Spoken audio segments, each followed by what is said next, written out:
How I got involved with Meet Me Under the Bridge is I've been involved with Meet Me Under the Bridge for 8 years, every Sunday. The actual organization didn't come into fruition until 2009. The Lord told me to start a small group at my church, and I didn't know how to do a small group, but I got it together, and that's where we got the board of directors, and that's when this actually became Meet Me Under the Bridge, Inc. But I've been doing it for 8 years. Working with the homeless has changed my life, is changing and has changed my life. I used to go into stores to look at stuff and I go, ooh, I want that, and I would buy it. And it's just that I've learned to, now I go in and it's like, I look at stuff, it's like, do I need that? And it's a want and a need thing, and I think I don't need that. And it's just, they have taught me to live simply, and that I don't need a lot of stuff because it just weighs me down. I think the effect that this ministry has on people is they know they're loved. They know if they show up on Sunday that somebody's going to give them a hug, somebody's going to ask them how their week's been, and they're going to get a hot meal, and somebody will pray for them if they need prayer. We're out here to help people. If they want to get off the street, we will help them get off the street. Whatever their needs are, we want to be there to help them with that. In the city of Indianapolis, what I'd like to see is for some of the politicians and some of the professionals that probably get paid to do things supposedly to help the homeless, I'd like them to come out and actually see a camp, because I don't think a lot of them have even seen a camp, and it will change you. It will change you, and if it doesn't, there's something wrong with you if you come to a camp and you're not changed.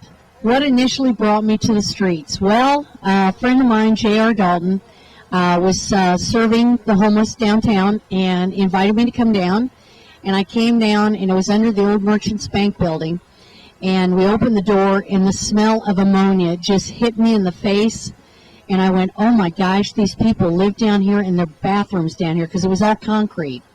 And it just struck me, and the compassion was wanted to explode out of me. I'm like, oh my gosh, I can do something.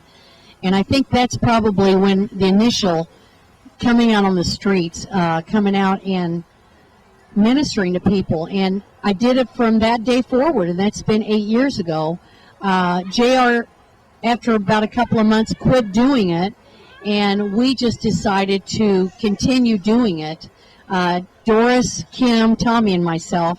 So it was 4 of us coming up. We pull right up here down the street, right down there, in 3 cars. And Doris, Kim, and I would cook 22-quart cookers full of food, and we'd feed 100 to 150 people every week. And they were faithful every week. They came every week, and they knew we would be faithful. And I think that's what I can say about this ministry, is we are faithful people. And I tell the volunteers, let your yes be yes and your no be no. How it's affected me of having all these other groups and churches involved has been phenomenal. Several years ago, I was still cooking, so I'd prep all Saturday night, prepping the food, and then Sunday I'd put it together in a pot and let it cook while I was at church, and then we'd bring it down on Sunday. And I was like, Lord, can you bring some other people along to cook so I don't have to cook so much? And the rest, as they say, is history. We've got well over 200 volunteers. In January of 2013, out of 52 Sundays, we had all of them booked but 10. That says a lot. I mean, and how God has brought people into this ministry still just blows my mind. And it's all Him. It's nothing me or the ministry. It's all God.